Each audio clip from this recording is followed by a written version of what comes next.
to prison, his name is cleared, it will never be fully cleared because it cannot be disproven. So this is going to potentially follow him for the rest of his life. So what she just said is how I feel about Brian. That no matter what happens, if he is guilty, hang him high. But if he is innocent, this will follow him for the rest of his life, guaranteed. And the reason I'm talking about this right now is I just,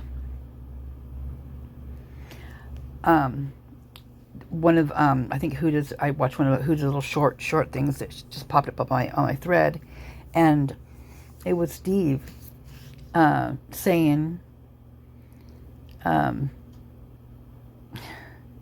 that basically he believes him to be guilty. And I just don't, you guys, I can't even imagine how anybody, even if he is guilty, he's not the one who did it. He didn't do it alone. And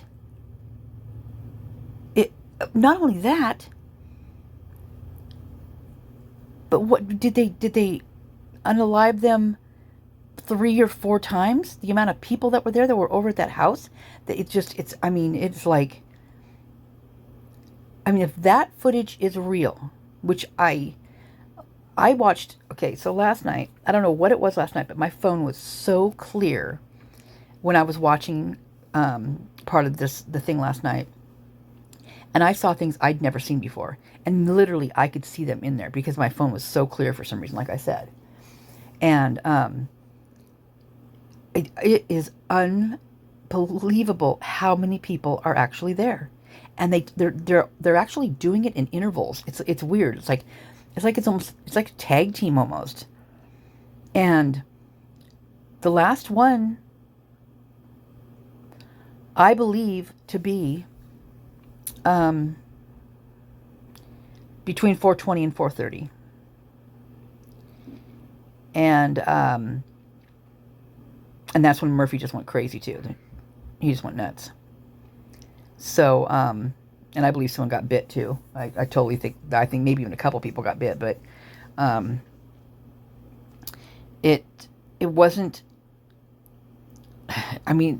like there's 1 o'clock, there's 2 o'clock, there's 3 o'clock, and these things happen at all these hours, and you can hear these things. So for it to be, to be saying that this is one person that did this, then why are those other people all there? Why were the cops acting like that? Why is the prosecutor acting like this? Why are they being so covert? Why? If they've got their killer, why are they being covert? I don't get it. And this girl, she's got nothing to do with this BKK. This is the niece of Jody Hildebrandt, the one that just got arrested with that other, that 8 passengers mother, creepy lady. This is Jody's actual niece, who was under Jody's care for a little under a year, and she's telling her story here. And she's sticking up for this little boy right now, because this woman did the same thing to her, accused her of these kind of things.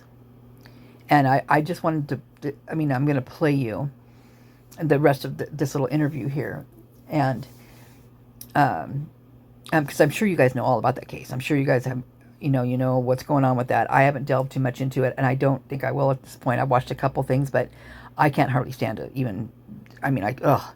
And then this girl, her name's Jessie.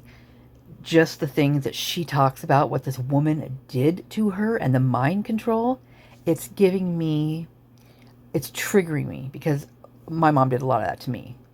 I wasn't handcuffed, I wasn't duct taped, nothing like that.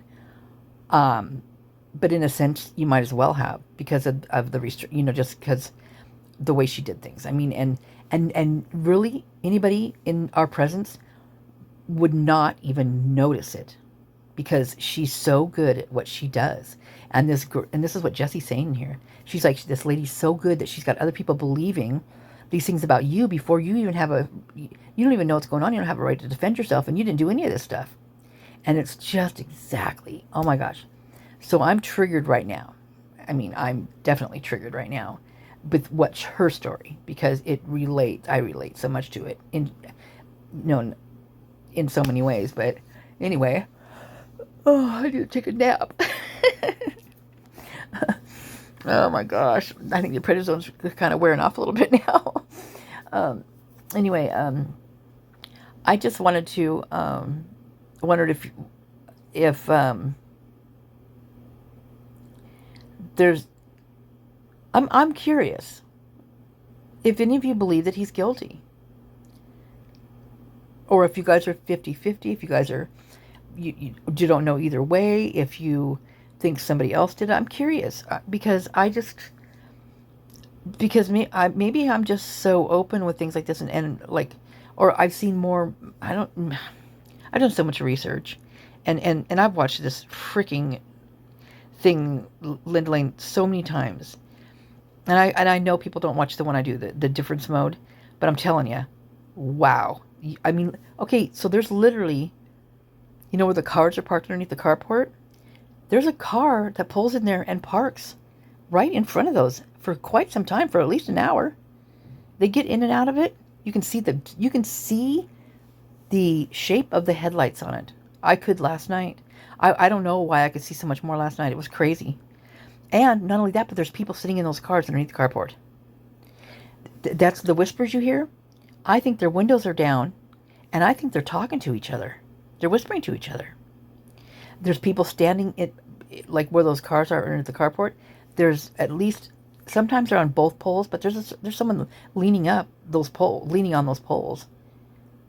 And you can, every once in a while, their eyes will glare. You'll see their eyes, but sometimes they don't scrub all of this stuff out. Like you can see like silhouettes of stuff, and it was so weird last night. I mean, I could not stop watching it because I was just fascinated that I could see as much as I could see, and the craziness that happened between like 2:00 and 3:30 was just busy. I'm talking, there were so many people there. So many people. And I swear that's Bethany yelling at one point. And I think whoever came, and okay, here's my thoughts. Rosie, he is from the Christ Church. Somehow he ended up there in the middle of Stickergate. How did he end up working for the MPD in the middle of Stickergate? The whole thing. How did that happen? That just doesn't happen, right? You gotta really think about this. I mean, they're in a feud with someone they don't even want in their town, and they have issues with them. So who in that cop shop, besides Rosendahl, is in with the church? And what were their motives? Because I don't know if you guys remember this, but the day after, well, no, it was that same day. It was Sunday. I decided to see, I think someone mentioned the church was being brought up, right? And someone mentioned if any of the girls were part of that church. Well, I went online and I looked for the local churches in town and just for whatever churches were doing a sermon or doing a live type thing, you could watch. And I found one. And I believe she was there in the front row by herself, but everybody knew her. And it is a branch of the Christ Church. So what if Bethany and Rosendahl and whoever else is doing this, what if this is all some type of involvement? I mean, Bethany, I swear to God, with TikToks and the videos I've heard of her voice, that is her at 2:00. That's her. Whoever's in with yelling back and forth at about 2. I don't think that's any of the girls. I don't think it's Maddie, and I don't think it's Kaylee.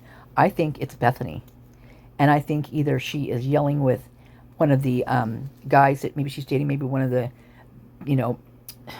bigwig son alumni, libraries named after them, sons. Maybe because in some of the pictures she looks like she is with one of the boys, and they've got a pretty big family. And not only that, but there's another picture of this dance they went to, and she's with all of the guys, you guys, all of them from EcoShield. Bethany is. And I just can't get that out of my head. You know how I feel about the EcoShield. Or Kaylee was going to go work, right? Something.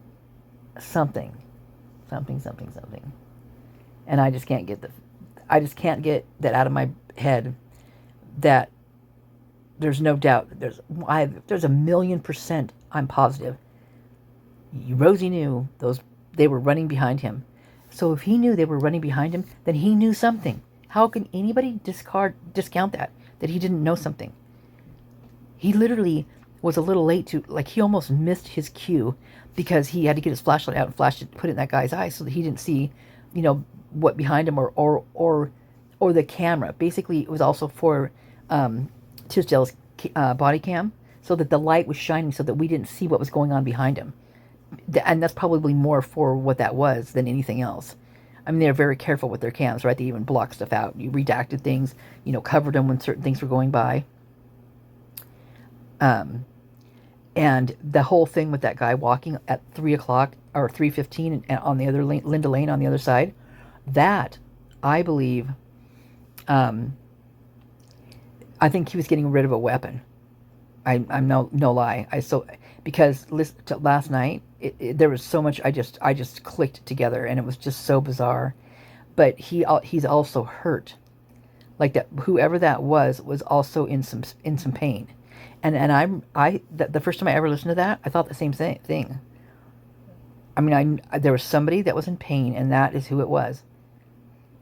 And I think that immediately, because that was at 3:15, right? When he gets over there. Well, it's 3:13, 3:14. Well, he walks back into the camera on Linda Lane at 3:15. The cop cam stops at 3:16. You know dang well, I know where that car went. It went right over to where that was and got whatever was in there. In my opinion, I totally believe that. And then they went on their way. Well, and then they came back. They came back over to King and spent about 10 minutes there, and then they left and went over to the Identity apartments. And then after the Identity, they came back over there probably about 4 o'clock. Same voices, same honks, same police little beep beeps, shit like that. Same sound of the car. I mean, how could this even happen? So anyway, this video is going to play for you. I just wanted to put this in the beginning. This whole case is just driving me nuts. But I got some things to do. I got another one. I got a Moscow police report that I'm going to be loading up too. Ooh. Oh, man, I need to take a nap. I think this girl's so cute on here too. I mean, anybody who can be that cute and have tattoos like that, she got to be pretty dang cute. I think she's adorable. Anyway, my thoughts go out to her and to those kids. Oh my God, I can't even believe what that woman has done to those children, those women. Jody, oh my God. Things I've heard, and I've only done like a couple, maybe 3 at the most, of different things that people have talked about, and this woman Jessie, she affected me the most about her story because she's an adult telling it, and her feelings for this child, like how this child, they've molded these kids. They literally have brainwashed them and molded. She says, I was a teenager and I was there under a year. These kids were born into this. They've been going through this all their lives. The kid, when they were asked if the girls back at the house he said there was 2 girls, his sisters back there, and they asked if they were okay, if they were able to move out and stuff, and he said yes.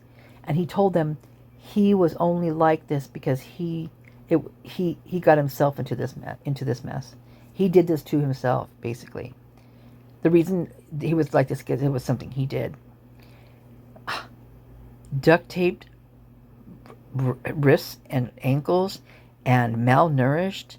Malnourished isn't something that happens overnight. This is something that happens, months, within a month's span. I'm not 1 or 2 or 3. Malnourished is like it's ongoing. And some of the things I saw her do in these videos, oh my God, this woman is just nuts. And this is their mother, and Jody, the one that was that this I can't remember. I mean, I don't want to remember her name. Yeah, it's so weird. I can't even think of this lady's name right now. But she basically is getting her learning skills, or her whatever techniques that she does, or therapy, whatever whatever she calls it, from this Jody lady. And man, they got. And so here's guilty for you. You see these on these. You see them doing these things. This is like wrapped up in a bow for for the courts. There's no ifs, ands, or buts about this. You watching them right in front doing it, right? And here with Brian, you think you're watching something, but you can't see any car. You can't tell if that's his car. I mean, in the beginning, it was people. He wanted to talk to people. Isn't that what Fry said? So allegedly, they're thinking 2 people or more. I mean, now it's just all him. Here's also my thought. That when the guy called in the T-Rev, remember way back when the guy was talking about the frats, how he was at a bar, or he worked at a bar, right? And that these frats were asking him these things. Well, I kind of thought of it 2 different ways. I was talking with someone last night, and we were brainstorming that. And I could go either way on that. So here's the thing. What if the frats did ask him that, and he was, just out of, he's a criminologist. I mean, it was maybe innocent on his heart or something like that, just to talk about it, because it's just naturally what he does. And maybe he did say this. Okay, let's just say that, okay?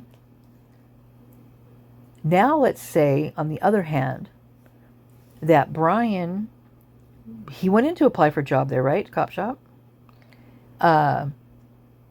He worked with these kids that probably didn't like him because he was a TA, like Wazzy Mom says, that, they don't like any of them. And so, they had, maybe reason to, do something awful to him because they're frats, I'm finding out. So they set him up. Like, they had this in their brains that they're going to do this. So they find out all this stuff. They got a couple rotten cops on the force so they can, mesh things with them. I mean, how simple would that be?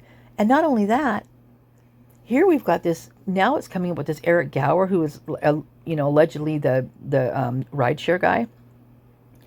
Well, Eric, his wife works in the cop shop. She takes, I think she does fingerprinting. I mean, Brian had to get his fingerprints done to be a teacher there at Wazoo. So they would have his prints. Why couldn't they have gotten DNA from that? I mean, it'd be easy to get something like that from there. I'm just saying, there's so many things with this town being so corrupt. I mean, we already know it's corrupt, right? We already know that. So I just don't understand how anybody could say that they think that he is guilty. I mean, I'm not saying he's not. I'm not saying he is. I'm just saying, how can someone actually say that? I don't understand. That scares me more than anything, because it just makes me think of, like, myself. Like, what if something happened, and I know, I mean, hands down, I wasn't guilty. Yet, you're there, and they've got all this so-called evidence that they're not even showing. They've lost. They've misplaced. They never did it in the first place. I mean, they stomped on that whole crime scene from the get-go. There's so many things that are so sus in this thing that I don't understand how anybody could think, hands down, that guy's guilty. I mean, at this point, seriously, with what they've got, I don't think they could. There's no way they should even find him guilty. because there's just nothing. There's nothing unless they've got something up their sleeve. But they better have something big up their sleeve because they've already screwed up everything else. I mean, literally, him standing over him with a bloodied up with a knife in his hand, literally. Because not a close up of a car is not going to make me believe it, unless he's right in the window and he's got, the same old, scenario going on. He's all bloodied up and everything. But this is not how this went down. This was so well choreographed. This was not. I don't think it. I mean, I can't even. I can't think of it. And they're saying now that Eric Gower did it. This ride share. Well, okay. Here's another scenario. Maybe Eric is with the church. I know that he's with the church, so maybe he is also with the church. And this was a thing they all did together because he does have a white truck. And he has, I don't know if it's wife's or not, but he does have a car that looks like the one that allegedly took the girls home. From what I've always seen. Everybody else says it was something different, but I always had exactly pictured what I saw on the map in front of his house. And you know what? You want to know something else, you guys? It's going to blow your mind. Okay, you guys know that Linda Lane Apartments are owned by the Kane guy, right? Well, him and his wife own a realtor company, a team management, property management. So they buy their with their realtors, plus they buy and they also manage places. So they are the property managers for 1122 King Road. And so there's a one of the I think it was a Grizzly True Crime, where the woman, I can't remember her name, it's his wife, Kane's wife, she was given an interview talking about something, and after this happened, and she was saying that, she's like, yeah, well, and saying that they were the property managers, and that they did it for the King, for the LLCs, right, all of those houses, so they did it for all of those houses, you guys, all the ones that are all, getting the noise complaints, all that stuff, they're the ones in charge of it, so they need to get over there and mow that lawn. They should have done that, they should have known better, they could see it every day, whatever, but so here, these people, the team management, well, guess who had the house, who sold the house, if it is Eric Gower that bought that house, guess who sold it to him? You got it. Mr. Kane of Linda Lane. And obviously he's remodeled it because there's a couple different pictures. And it looks like 2 lots were actually bought. And what the house was built like quite a bit larger than the house that was on that lot. And the other lot has like a shop and a garage on it. So I think there's 2 lots that were purchased there. So, I mean, they don't have that much just for that kind of money. So they just bought a new place. So was there something involved monetary wise to do something like this? Not only did he buy a new house, but so did Rosendahl. Pretty nice house. And if you look up that whole transaction, there's something doesn't add up in that transaction, monetary wise. I mean, there's just something that does not add up. I could not put my finger on it, but it does not add up. And so here's Rosendahl with a new house. Here's Gower with a new house. And why did they spell his name wrong in the PCA? Why did they say grower, not I mean, there's so many things, you guys. Oh my God. It could be anybody in that town. Christ. Oh my God. Literally anybody in that town. Okay, well, that's just something to think about, because I didn't put any pictures out about the truck where he lived. I mean, in the Moscow police reports, I did look up an address, because it popped up on there. I wanted to see if there's any activity or something that happened on that particular street, anything, weird, which it did pop up, a couple things. So, but I didn't want to put out the car and the truck and all that stuff, because I don't feel like people being doxxed, that kind of thing. I mean, yeah, it's going to get out there, right? But I don't think it's necessary to put there, right there. I mean, you know, eventually it's going to definitely come out. Everybody's going to do it, but it's just,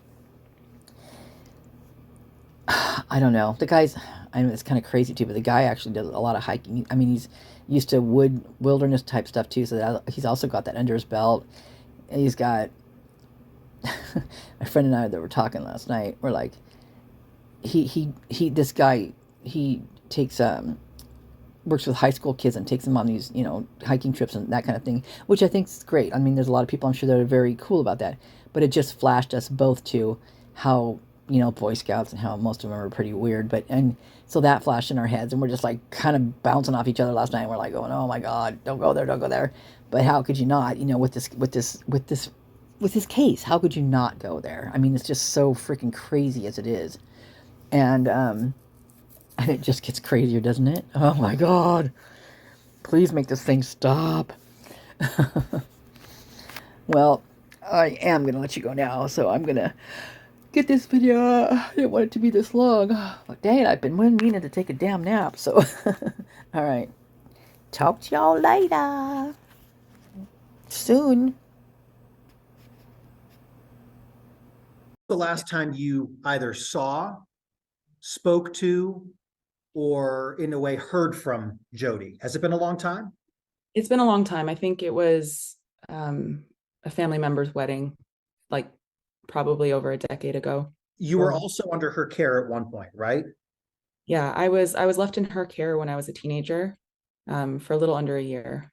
Have you met Ruby before? No, I've never met Ruby. This is the first time I've ever even heard of her. I have gone and watched at least some of her videos. They're very difficult to watch just for my own experience with that form of therapy or therapy. It's quite triggering, to be honest. So I've never met her, but the things that she is saying and regurgitating are very, very familiar to me. It's interesting to watch I understand this, but it's interesting to watch the world respond to her and kind of putting her at the forefront. And I understand that she's the mother of these children, and it makes sense. But the philosophies and the therapeutic modalities that she's using are Jody's. And these are not new. These are not, this is a pattern that Jody has been engaged with for at least 14 years. I don't know if there are other people that she's used these on, but she's definitely taught. I know that she teaches parents to use these types of therapies, as she would call them. So yeah, it's been a really interesting experience watching everyone focus on Ruby, and I understand why. But this is Jody. These are Jody's words. These are Jody's ideas. These are over decades old. So yeah. Is that why you've called Jody the mastermind behind all of this? Yes.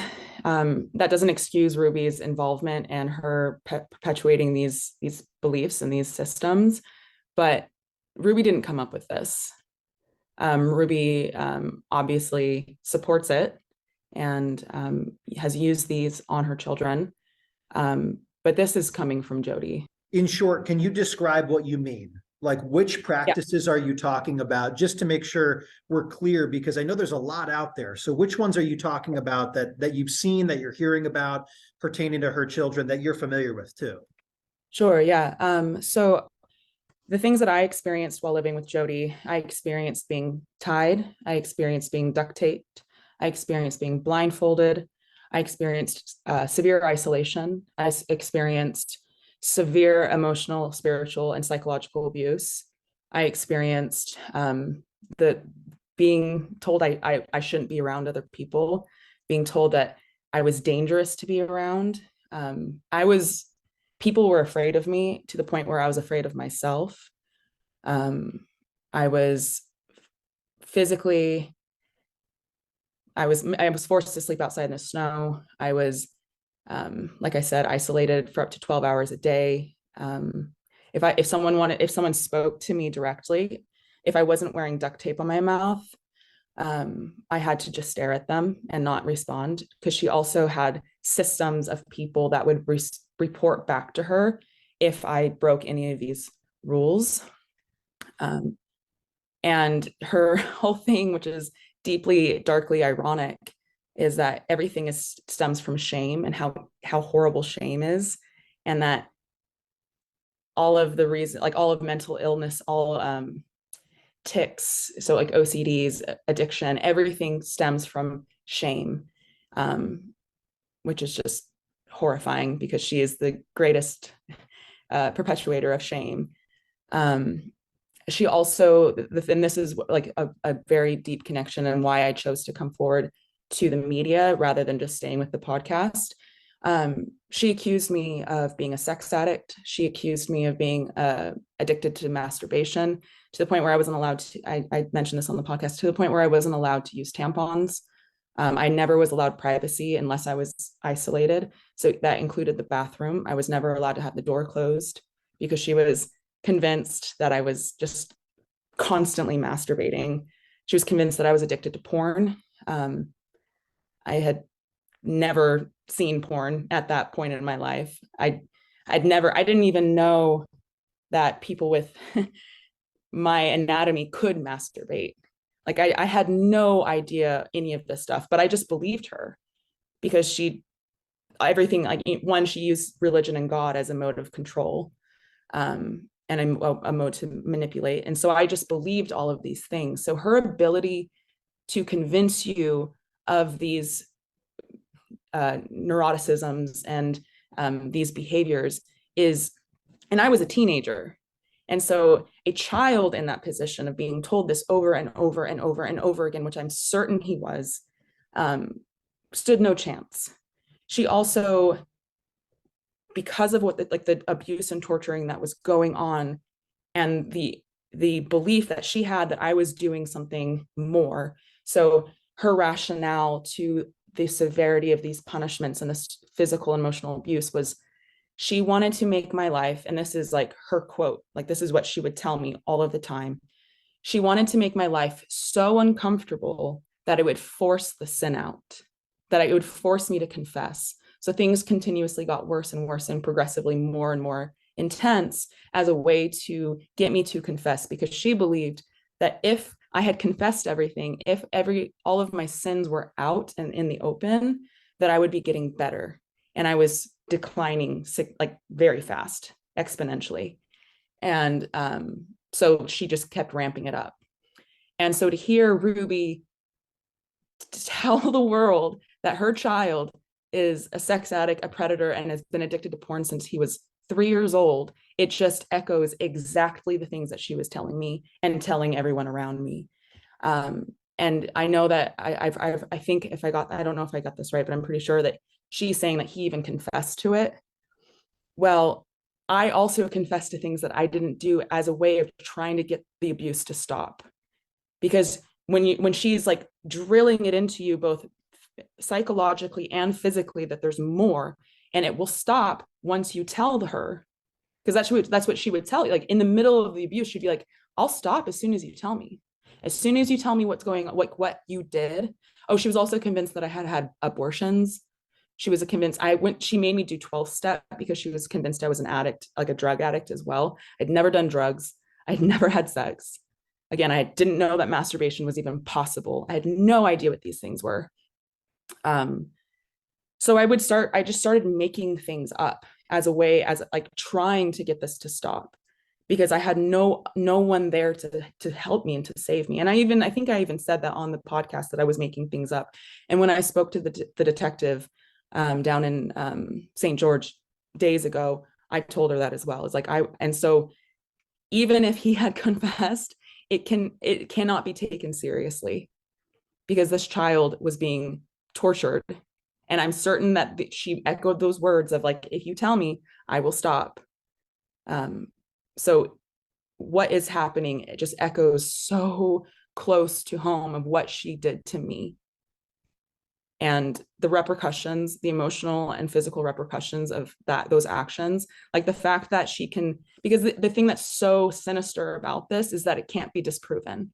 So even if like she goes to prison, his name is cleared, it will never be fully cleared, because it cannot be disproven. So this is going to potentially follow him for the rest of his life. So even with those children being taken out of her care, she is still abusing them. And so with whatever is happening, whatever did happen, I can guarantee you it's not what she's saying. Her business, Connections Classroom, is this the same approach she uses for all of her patients as well that are not family or not Ruby's kids, as far as you know? I don't know the intricacies of what she promotes and what she teaches on Connections Classroom. If it's anything even close, then I mean, I'm certain that there's going to be parallels. I'm certain, I know that she believes that all shame should be punished. And I know that like that, so like I wouldn't be surprised. I really don't know. I've stayed away as much as possible from her and her world, to just heal and to try to salvage any life that I could possibly live, post living with her.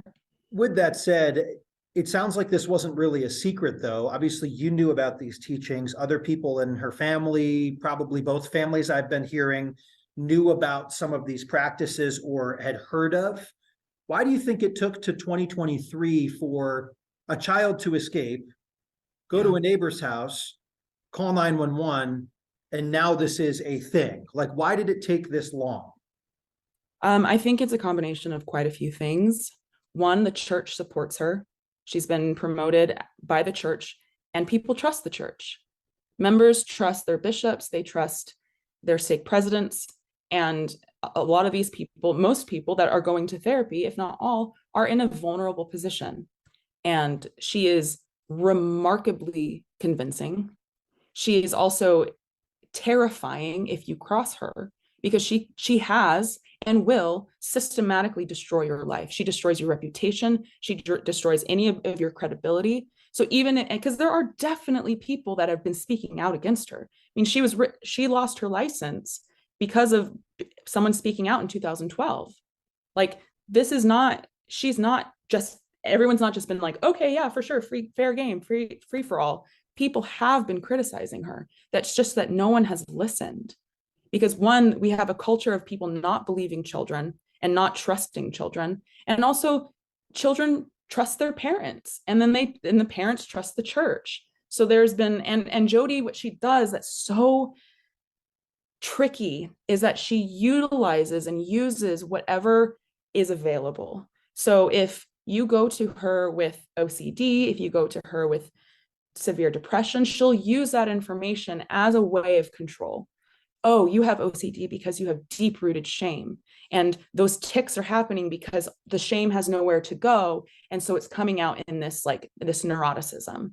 And then, or let's say like you told her that you lied, which is a normal human thing that we've all done. That doesn't make you a liar. Oh, well, you lied. You're a liar. Now everything you say is a lie and you can't be trusted.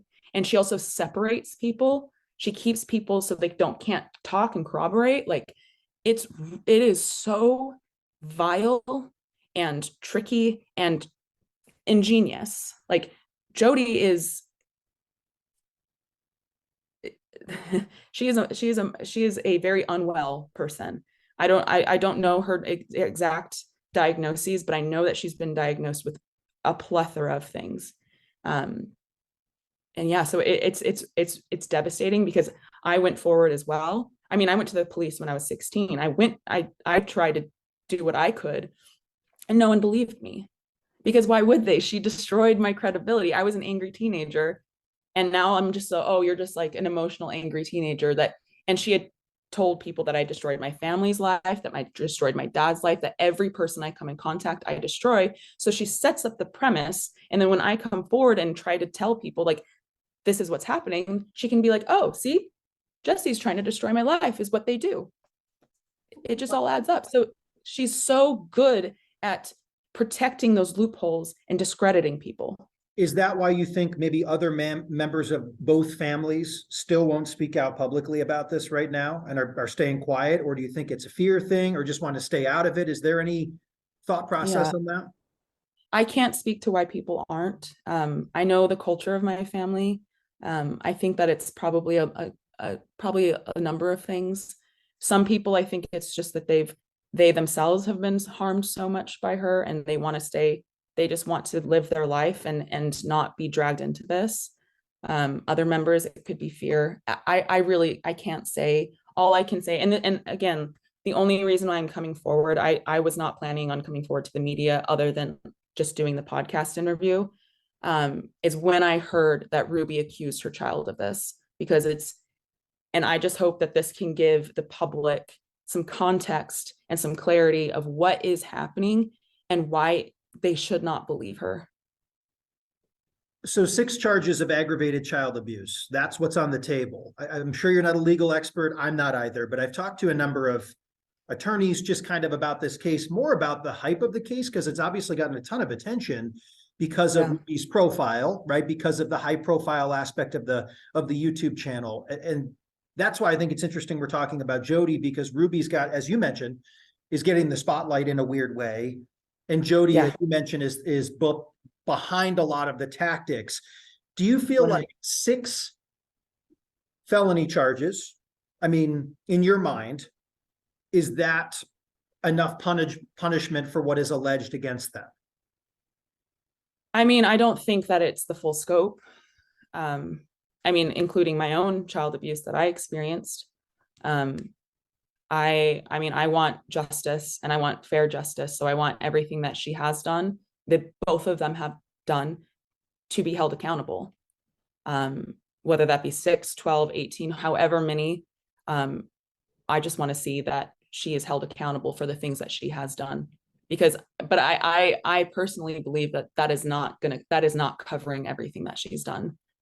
And I can say that because I know that she's not being held accountable for what she did to me, in the legal system. I mean, how closely are you following this? Are you looking every day to see if there's something new that's put out? I mean, where is your mindset at with the case, so to speak?